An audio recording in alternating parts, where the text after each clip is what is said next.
Welcome back po sa The Pinoy Channel.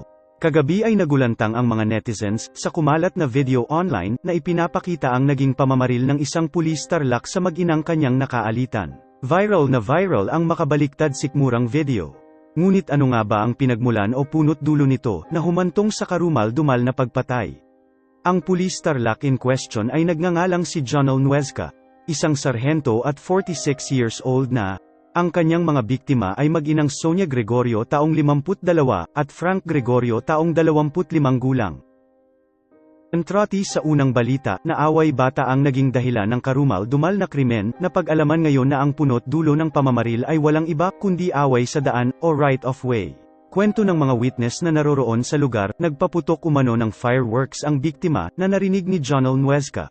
Lumabas ng bahay ang pulis at kinumpronta ang lalaki.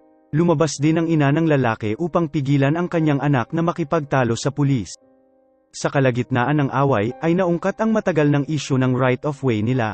Dito na sumabog sa galit ang pulis na si Jonel Nuezca na humantong nga sa pamamaril. Matapos ang pamamaril ay tumakas si Jonel Nuezca sakay ang kanyang motorsiklo.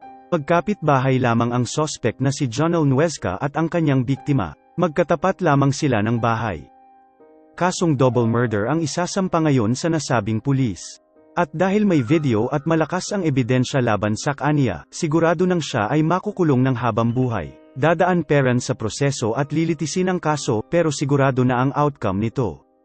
Ano po ang masasabi nyo sa balitang ito? Sabihin lamang po sa comment section.